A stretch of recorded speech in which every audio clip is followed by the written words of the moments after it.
What's up YouTube, JamieTheKid00 here, coming to you guys for the first time in ages with a Sylvan deck profile. Now a lot of you guys will have heard me moaning and whining in some of my earlier videos about my Sylvans being stuck in the mail. They finally arrived, and I need to give big shout outs to Mr. Sean Godley for sorting me out with these beautiful Italian Sylvan cards. While there were a few issues with them coming through, I am really glad they've now finally arrived. And I did play these as soon as they came through. They came through Saturday midday.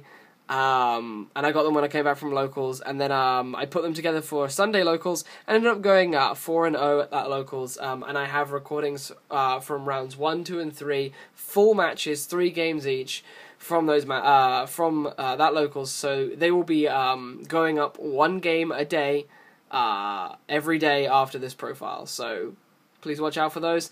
I do have to confess there is one huge misplay in each video that I'm probably going to annotate, so please watch the videos with the annotation. But otherwise, that's all the PSAs and announcements I have to make. I'm going to start moving through the deck. The last kind of disclaimer I have to put in is this is my own brew. This is not strictly net decked, however it does borrow a few ideas from various lists that I did look up online. I was looking for kind of concepts. I know kind of how I want to build Sylvans and how I like to play them, but I was looking for new ideas to make it smoother, and I'll try and credit them as best I can where I see them. But a lot of this is very standard. Like, Sylvans is a fairly standard deck, but how you play it is very non-standard in my opinion. So we're going to play 3 Sylvan Hermitree, or Albero Silvano. I'm probably going to try and pronounce these just for sport, because I don't speak Italian, I don't speak a word of Italian, but I kind of know the accent, I guess.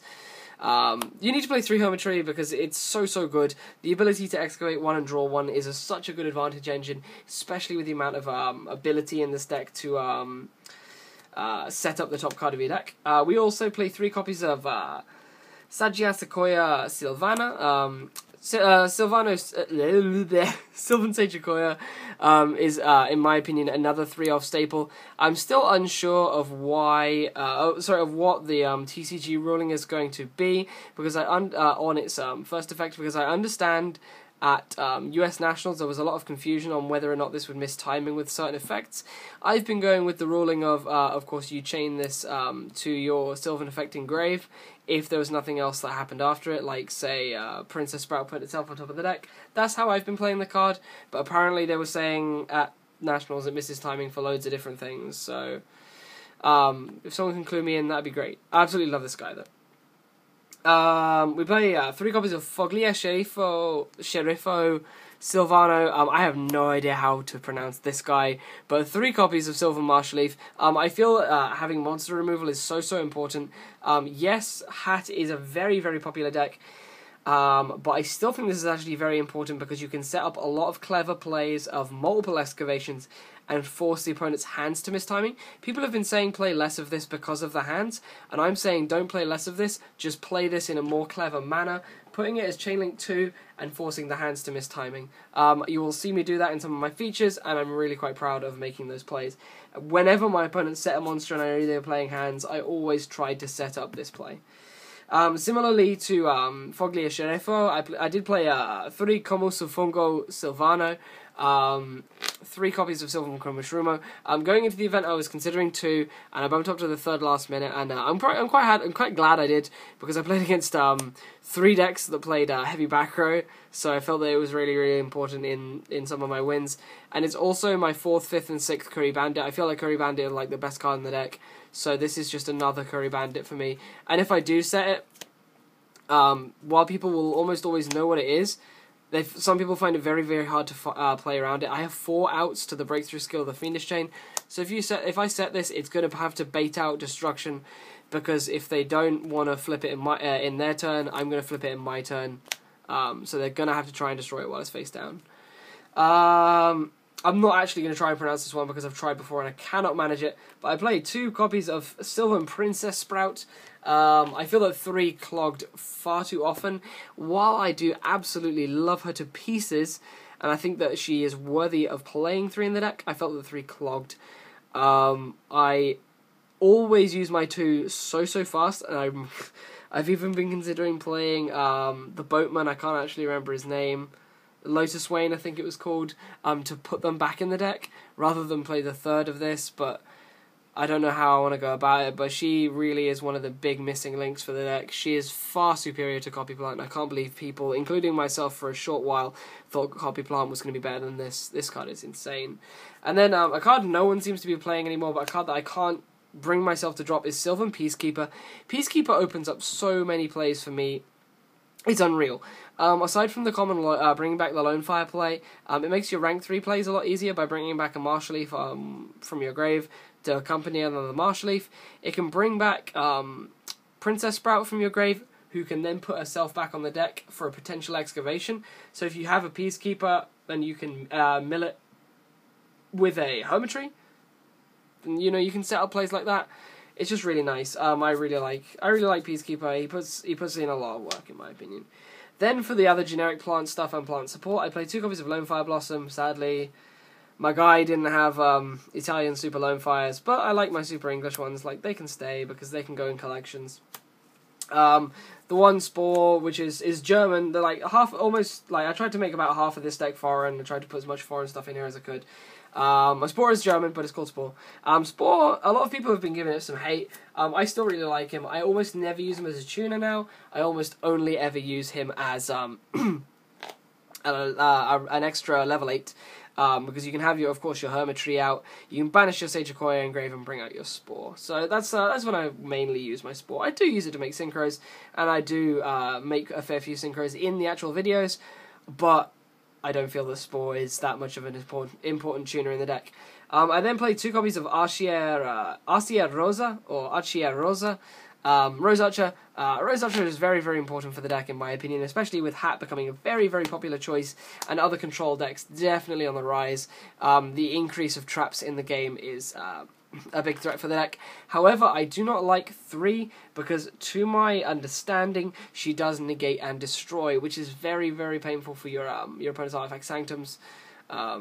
But then again, my other solution doesn't really change that anyway. Ignore the Sanctum point. I was trying to make a point off the top of my head, and that kind of failed. I feel that Rose Archer is very, very strong. It really does protect your boards, especially when you make Soul Charge plays.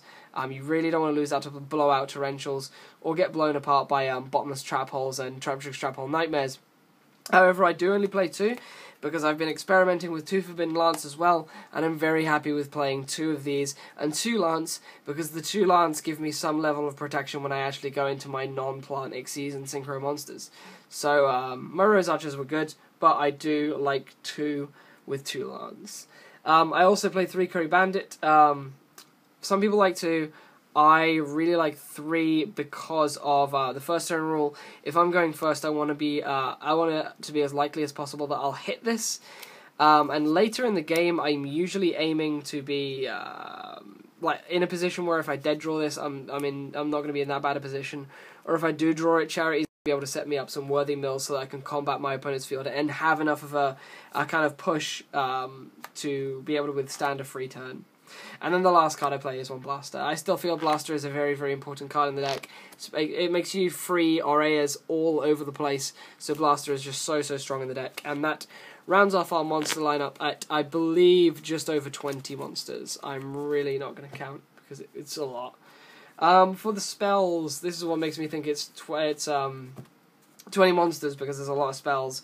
I play 1 Book of Moon. I don't play the Dark Hole in this deck because I feel that with 3 Marshalleaf you have enough removal. So Book is very, very strong. It's very, very versatile. It's a defensive spell that you can use, which plays around your opponent's wiretap.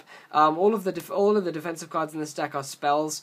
So wiretap becomes a dead card, which is something that I'm seeing in multiples in a lot of decks now.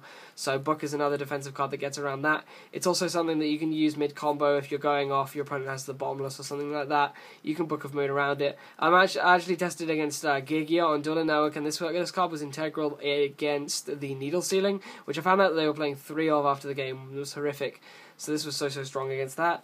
The 1 Foolish Burial sets up your Spore, sets up your Blaster, sets up a Peaskeeper target for this, sets up Soul Charge targets. This is very, very important in the deck.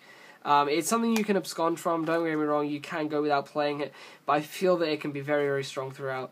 I'm then playing 1 Terraforming. I stole this from the Patrick Hoban deck profile on your Yu-Gi-Oh! Channel's channel. And I feel that playing the Terraforming instead of the third Mount Sylvania is very good. Of course, you don't want to have your Sylvanias clogging. However, I did find myself in a position later on where I was less likely to have a Sylvania chilling in hand that I could put back with Sylvan Charity. But that was literally the only issue I found with it. I opted to only run the one Terraforming, whereas he played two.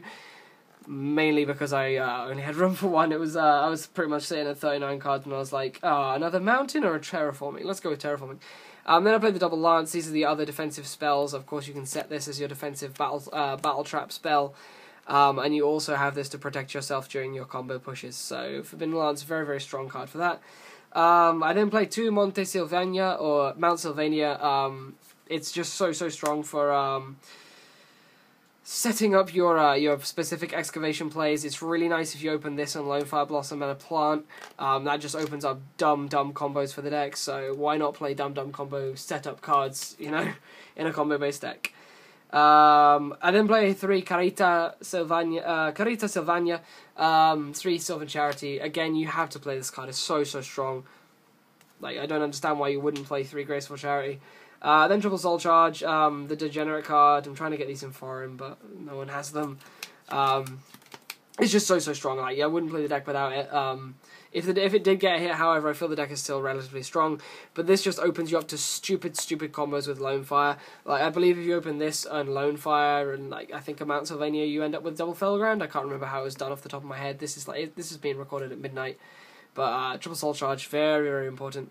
I then play Triple Miracle Fertilizer because more Monster Reborns is always good, and the fact that it can recur by exceeding the monster away so it doesn't destroy this is so strong. So that is all of our spells, and we play no main deck traps. So that's our main deck. For our extra deck, we're going to start off with the Exceeders. I play 2 copies of Orea l'Alto Giudis Silvano. I've never actually tried to pronounce this word here before. I haven't tried to pronounce this name.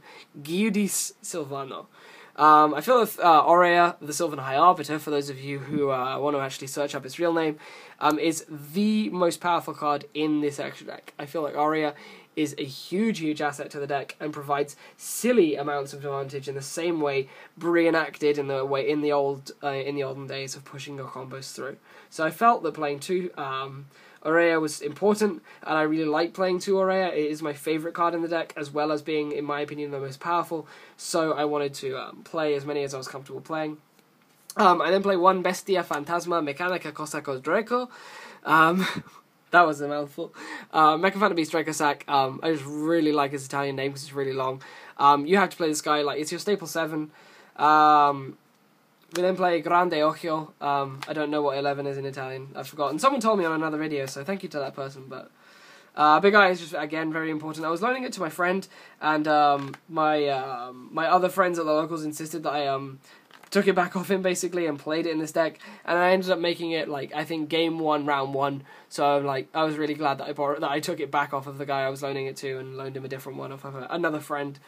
But you really do need to play Big Eye. Big Eye is so important for the deck. I then play 1 Alce l'Alto Pretore Silvano. Alce the Sylvan High Protector, I believe. A very strong card, a very essential Wing Blast, and also you can blind dig every turn for cards that are important to you, like Soul Charge and Miracle Fertilizer.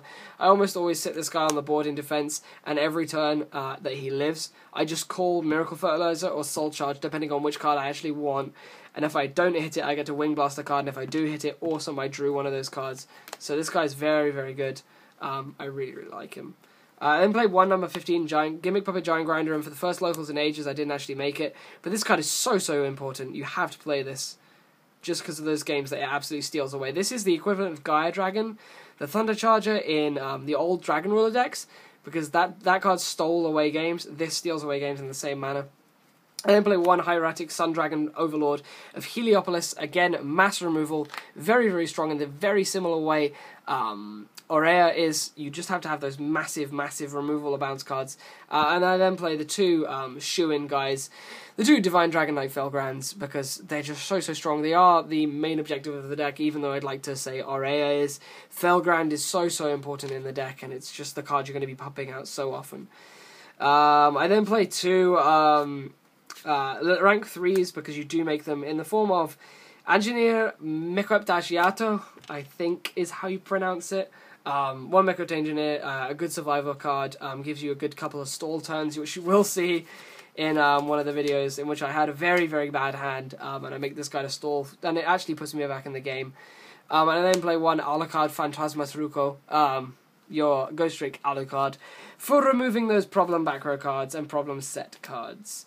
And I then play 4 Synchros. I wanted to play a very Xyz heavy deck, but I wanted to play 4 of the Synchros that I felt I was going to be making the most. You can argue with these choices. There are a lot of choices. There are a lot of Synchros that could have filled these gaps, but I felt that these were the 4 I was going to make the most.